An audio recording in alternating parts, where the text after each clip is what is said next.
ರೈತರಿಗೆ ಆತ್ಮವಿಶ್ವಾಸ ತುಂಬಬೇಕಾದಂಥ ಜವಾಬ್ದಾರಿ ಸರ್ಕಾರದಲ್ಲಿದೆ. ನೋಡಲ್ಲಿ ಬೆಳಗಾಮು, ಚಿಕ್ಕೋಡಿ, ವಿಜಯಪುರ, ಬಾಗಲಕೋಟೆ, ಉತ್ತರ ಕನ್ನಡದಲ್ಲಿ FRP ನಿಗದಿ ಮಾಡಬೇಕು. ಕೇಂದ್ರ ಸರ್ಕಾರ ಈಗಾಗಲೇ ಟನ್ನಿಗೆ 3,550 ರೂಪಾಯಿ FRP ಡಿಕ್ಲೇರ್ ಮಾಡಿದೆ.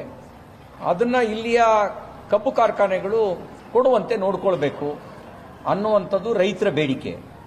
ಸರ್ಕಾರದ ಕೈಲಿ ಇಂಟೆಲಿಜೆನ್ಸ್ ಇದೆ.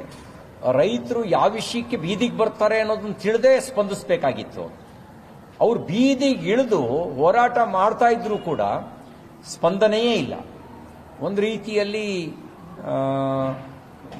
ದಪ್ಪ ಚರ್ಮದ ಅಂತ ಹೇಳಿದ್ರು ಕೂಡ ದಪ್ಪ ಚರ್ಮಕ್ಕಾದರೂ ಸ್ವಲ್ಪ ಜೋರಾಗಿ ಹಾರ್ನ್ ಮಾಡಿದ್ರೆ ಎಮ್ಮೆನೂ ದಾರಿ ಬಿಡುತ್ತೆ. ಈ ಸರ್ಕಾರದಲ್ಲಿ ಜೋರಾಗಿ ಕೂಗಿದ್ರೂ ಕೇಳಲ್ಲ ಅನ್ನೋ ಸ್ಥಿತಿಗೆ ಇವರು ತಲುಪಿಟ್ಟಿದ್ದಾರೆ. ಜಡ್ಜ್ ಹಿಡಿದು ಹೋಗಿದ್ದಾರೆ. ಇವರಿಗೆ ಆಸಕ್ತಿ ಕೇವಲ ಭ್ರಷ್ಟಾಚಾರ ಮಾಡೋದ್ರೊಳಗೆ, ಲೂಟಿ ಹೊಡೆಯೋದ್ರಲ್ಲಿ ಮಾತ್ರ ಆಸಕ್ತಿ. ಸಮಸ್ಯೆಗಳನ್ನು ಬಗೆಹರಿಸೋದ್ರಲ್ಲಿ 1% ಇವರಿಗೆ ಆಸಕ್ತಿ ಇಲ್ಲ ಅನ್ನೋದನ್ನ ಇದು ತೋರಿಸುತ್ತೆ. ತಕ್ಷಣ ರೈತರ ನೆರವಿಗೆ ಬರಬೇಕು. ಕೇಂದ್ರ ಸರ್ಕಾರ ನಿಗದಿ ಮಾಡಿರ್ತಕ್ಕಂಥ FRPಯನ್ನು ರಾಜ್ಯದಲ್ಲಿರ್ತಕ್ಕಂಥ 80ಕ್ಕೂ ಹೆಚ್ಚು ಸಕ್ಕರೆ ಕಾರ್ಖಾನೆಗಳು ಕೊಡುವಂತೆ ನೋಡ್ಕೊಳ್ಬೇಕು. ರೈತನಿಗೆ ಯಾವುದೇ ರೀತಿಯಲ್ಲಿ ಅನ್ಯಾಯ ಆಗದಂತೆ ನೋಡ್ಕೊಳ್ಬೇಕಾಗಿರ್ತಕ್ಕಂಥ ಜವಾಬ್ದಾರಿ ಸರ್ಕಾರದಿದೆ.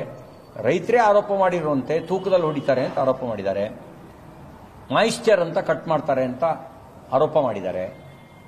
ಇದೆಲ್ಲ ಈಲ್ಡ್ ಬರಲಿಲ್ಲ ಅಂತ ರೇಟ್ನಲ್ಲಿ ವ್ಯತ್ಯಾಸ ಮಾಡ್ತಾರೆ ಅಂತಕ್ಕಂಥ ಆರೋಪ ಮಾಡಿದ್ದಾರೆ.